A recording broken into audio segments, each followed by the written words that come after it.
Si te parece, Mario Nico, además de saludar a la gente que se suma a través de Canal 8 Todo de me Somos parece, el Valle, todo, Canal 7 todo. o 526 de Personal Flow, vamos a empezar con nuestra siguiente nota porque, bueno, un estudio reciente de investigadores del CONICET confirmó un dato que sorprendió a la comunidad científica. Tiene que ver con que el lago más profundo de América está en Argentina. Y te digo más, está en la región patagónica. ¿Qué tal? Para hablar sobre este tema estamos en comunicación con María Gabriela Lenzano, ella es investigadora del CONICET y le damos los buenos días. ¿Cómo estás, María Gabriela? Hola, ¿qué tal? Buen día. Muchas gracias por contactarse. No, gracias a vos por estar No, con nosotros. un gusto por poder charlar un poco sobre este tema que no siempre tenemos estos datos y con precisión científica, además, ¿no? Y la verdad que nosotros, ¿este es de Sudamérica? No. Sí, el lago. Sí, no, el lago Viedma es No, acá. no, no, de la profundidad del lago, Sí, perdón. la profundidad. Sí, de hecho es el quinto más profundo del planeta, el lago Viedma, Ajá. ubicado en el Parque Nacional Los Glaciares. Bien. Sí, sí. No, porque viste que le hacemos mucha fama al Titicaca y ese es porque es el más alto, el más elevado. Claro, está Claro. a más de 4.000 metros. Sí. Exacto. Eso tiene que ver con la profundidad, Claro, con al digamos, revés. la columna de agua, la profundidad de la columna de agua. Bien. Y eso que le permite a los investigadores conocer en esas profundidades qué es lo que se investiga, qué es lo que se conoce, qué información tenemos para la humanidad. Bueno, en realidad nosotros, te explico por qué estudiamos el lago Viedma, porque este lago está ubicado justamente en el Parque Nacional Los Glaciares, es parte de la cuenca del río Santa Cruz, el segundo río más caudaloso del país, que tenemos en el país, y a nosotros en realidad que estudiamos la parte glaciológica, nos interesa saber, voy a introducir un poquito desde ese lado, cómo es la interacción que hay entre el hielo y el agua. El glaciar Viedma, que es el más grande de la cuenca del río Santa Cruz, con más de 970 kilómetros cuadrados aproximadamente, su frente toca con el lago Viedma. Entonces, en esa interacción que hay entre hielo y agua, uno puede estudiar qué es lo que le va pasando al glaciar y por qué se iba derritiendo tan rápido. Ajá. Nosotros hicimos batimetrías, que se llaman, estas batimetrías básicamente lo que nos permite es ver principalmente la profundidad del lago. Hicimos 4 batimetrías desde el año 2014 aproximadamente, y la última, que no es tan nuevita para nosotros, es de mayo del 2022. Bien. Entonces, ¿por qué lo estudiamos? Porque nos interesaba ver que el glaciar Viedma había retrocedido muchísimo en los últimos años, más de 3,5 kilómetros, y había tenido velocidades de retroceso altísimas, altísimas. Entonces, había dejado un hueco, vamos a decir así, un área que había perdido de 5,5 kilómetros.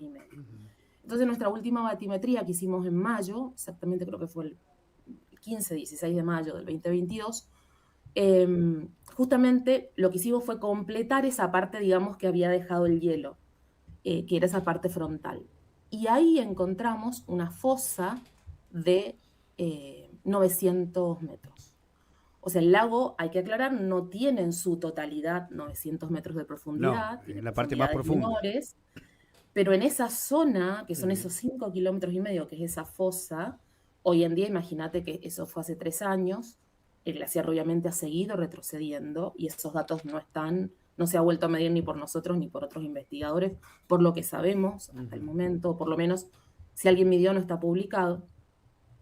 Dejó una fosa de 900 metros de profundidad. Y esto es muy importante porque nos ayudó a entender qué es lo que le estaba pasando al glaciar. Y de hecho el glaciar tiene 900 metros de profundidad en su frente.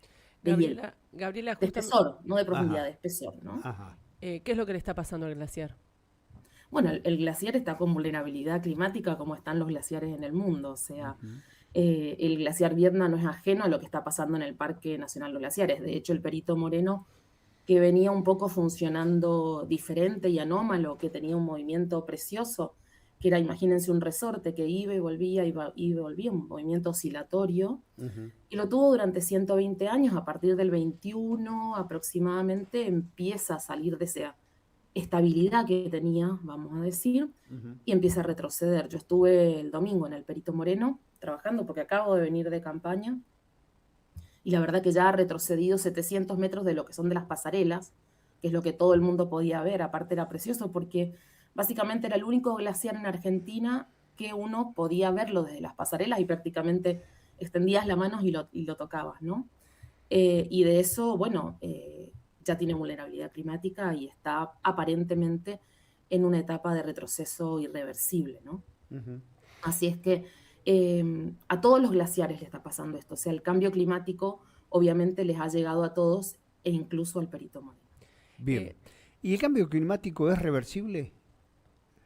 Bueno, yo no soy especialista en cambio climático, primero, Ajá, no. pero hay gente especialista. Pero seguro que podría sabe dar más que nombres. nosotros, seguro. No, pero hay gente que sabe un montón de cambio Sí. climático, incluso en nuestro instituto, colegas de nuestro instituto. Ajá. Pero por ahora, Sí. de acuerdo a las emisiones que hay, y esas emisiones van de la mano, o mejor dicho, la temperatura de aumento de la Tierra, la temperatura promedio, va de la mano con el aumento de estas emisiones. Esto indica que los escenarios a futuro, que son esos modelos que se hacen a futuro, al 2050, al 2100, implica que esto está en una etapa que por ahora no es reversible. O sea, para que esto fuera reversible, se tendrían que mitigar las emisiones, ¿no es cierto? Sobre todo en el hemisferio norte, que es donde se generan. Entonces, que son los famosos planes, ¿no es cierto?, que se hacen, la agenda famosa de 2030, la cual al menos Argentina no cumplió absolutamente nada, ¿no? Que es la de transición energética. De lo que nos estás contando, entiendo también que, por un lado, acceder a una profundidad del lago de 900 metros es un hallazgo, pero viene de la mano de una noticia no tan buena como es el corrimiento de los glaciares. Pero ¿qué va a permitir llegar a estas profundidades? Ahí se puede acceder a información que hasta el momento no se tuvo de otra calidad, además de la que nos estás contando de los glaciares.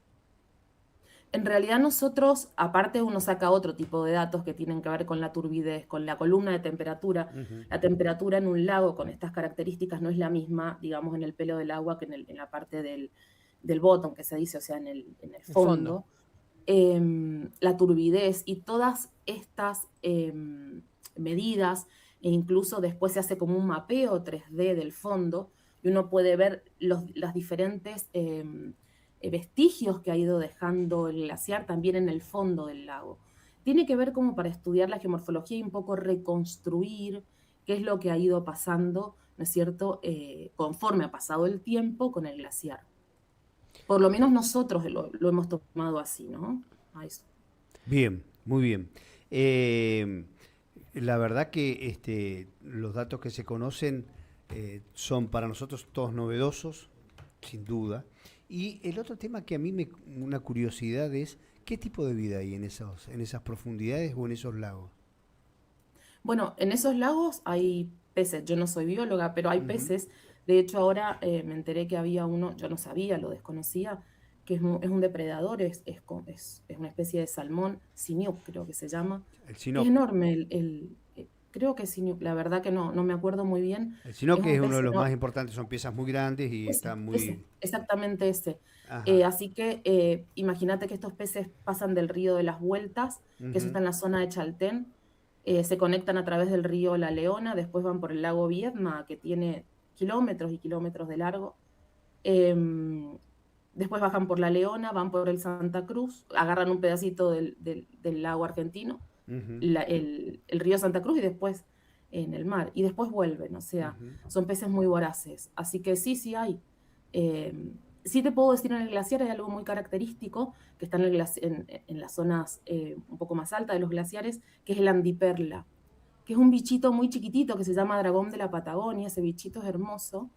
Y ese bichito lo que hace es que toda su vida transcurre en un mismo lugar dentro del hielo, ¿no? Nace, vive y muere ahí. Ese es un bichito muy característico. El andiperla es precioso. Pero en el lago yo te podría decir que ahí están los peces, pero no sé exactamente. Sí sé de este salmón que es totalmente voraz y es una especie invasora, por supuesto. Gabriela, decías que hace un ratito decías que recién llegás de campaña. ¿Cómo es la vida de una investigadora en tu caso? ¿Dónde estás ahora? ¿Cómo es una jornada investigando lo que sucede, en este caso, por ejemplo, en las profundidades de un lago? Bueno, como cualquier persona que trabaja.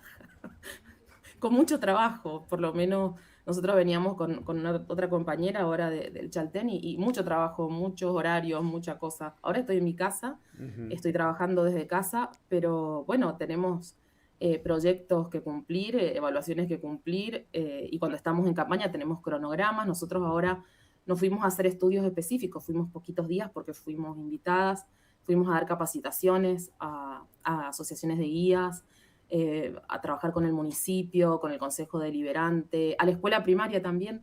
Fuimos a dar una capacitación a los chicos de 7º grado, así que viajamos más bien con otro tipo de objetivos, sí.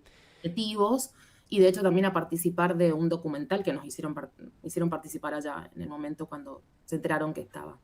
Así que bueno, lo que sí tiene algo que la investigación, que por ahí no sé si es diferente, pero creo que nos marca un poco que somos autónomos.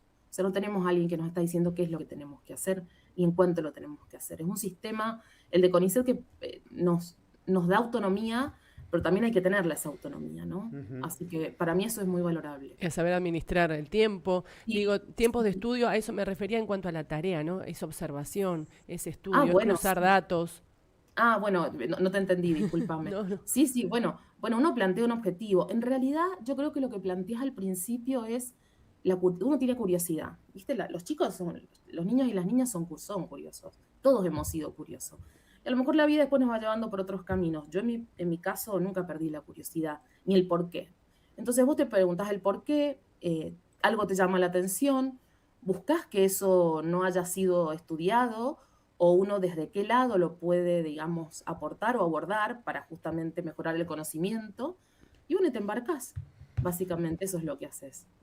Y te pones a estudiar, bueno, haces datos de campo si podés. Ahora estamos con de financiamiento nosotros, que es de público conocimiento, así que se nos hace un poco complicado, pero bueno, en nuestra disciplina, por suerte, podemos tomar datos libres, satelitales, y podemos trabajar no como quisiéramos, con campo, pero podemos seguir trabajando. Hay otras disciplinas que no pueden trabajar.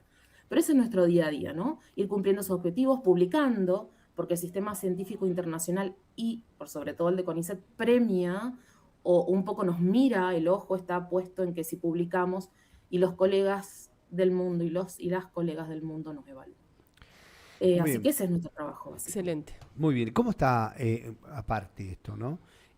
¿Cómo está el CONICET? ¿Cómo están los científicos? ¿Mejoró? ¿Sigue el acoso? ¿Sigue la tensión?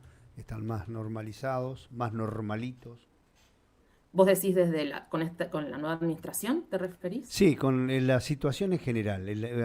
Bueno, en realidad nosotros trabajamos y puedo hablar del círculo donde yo estoy, de mi realidad no podría hacerlo general. Nosotros seguimos trabajando con entusiasmo, pero también con desazón, porque al no tener financiamiento se nos hace muy difícil. Y nosotros, no sé si ustedes saben, pero todo el tiempo nos están evaluando, tenemos evaluaciones anuales, y en esas evaluaciones nosotros lo que se nos mide es productividad, que eso también es algo diferente a lo mejor a un trabajo de que no sea de la ciencia, ¿no? Así que en esa productividad se nos sigue midiendo como siempre, y sin embargo el financiamiento no existe, porque no hay convocatorias donde presentarse, ¿no? Vos tenías convocatorias, te presentabas, y ganabas, o no. Sí. Pero al menos tenías la oportunidad. Hoy no están. Así que la verdad que son momentos tristes y de desazón, te diría. Se nos hace difícil, aparte porque nuestros salarios son bajísimos. Bajísimos. Bien, muy bien. Quería consultarte esto porque, bueno, no se habla, no están los medios, pero sí sabemos que en el ideario del gobierno no figura la investigación científica. No es una prioridad ni un proyecto de país tampoco, no se basa el desarrollo del país en estas políticas, ¿no es cierto?, de ciencia. No, bien. No lo es. Gabriela, muchas gracias por tu tiempo con nosotros, por compartir tus conocimientos y estos hallazgos. Bueno, gracias, para cuando quieran. Para nosotros hablar con una investigadora y conocer cómo realiza la tarea siempre es importante, y sobre todo difundir la tarea científica. Así que, bueno, acá tenemos un espacio para cuando lo necesiten. Buen día. Bueno, gracias.